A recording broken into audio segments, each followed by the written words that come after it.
ওদিকে দেখতে পাচ্ছেন ফায়ার সার্ভিস বাইরে এখনো কাজ করছে। স্তূপ থেকে এগুলো বাহির করে, এগুলো কোনো কাজে আসবে না, এগুলো কোনোই কাজে আসবে না।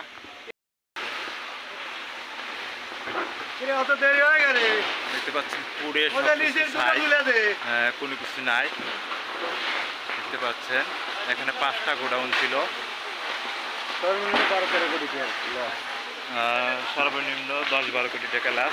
এই গোডাউনে আসছিল রাইস কুকার, শুধু রাইস কুকারগুলো সব শেষ। সর্বনিম্ন 10 থেকে 12 কোটি টাকার লস।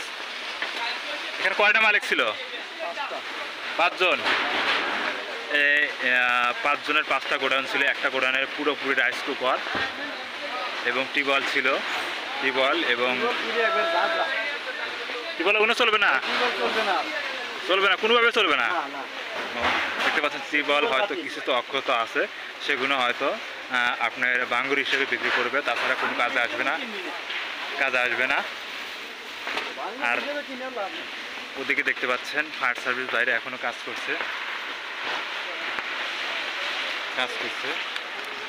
পুরো একবারে ছাই। এখানে 10 থেকে 12 কোটি টাকার মাল ছিল। 5টা দোকান ছিল, 5 জনের। আমি প্রথমে দেখেছি যখন আগুন লাগে তখন দোকানদার একটা ভাই, দোকানদার অনেক কান্নাকাটি করছে দোকানের ভিতরে যাওয়ার জন্য, মালপত্র বের করার জন্য, কিন্তু সেনাবাহিনী ভাই তাকে ভিতরে ঢুকতে দেয় নাই। কারণ যে যখনই আগুন লাগে তখন ধাউ ধাউ করে আগুন লাগে, প্রচুর পরিমাণে ধোঁয়া, যা বলার মতো না। আমি লাইভে দেখছি প্রচুর পরিমাণে ধোঁয়া। সেনাবাহিনী ভাইরা তাকে টেকে রাখে, কোনো কিছু নাই, সব কিছু পুড়ে ছাই।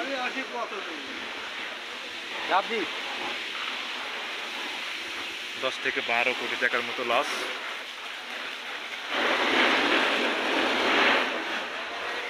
ওই দেখেন ওই পাশে আপনারা দেখতে পাচ্ছেন, ওই দেখা যাচ্ছে ডাউলগুলো, ওদিকে আগুন ধাউ ধাউ করে চলছে, আগুন এখনো।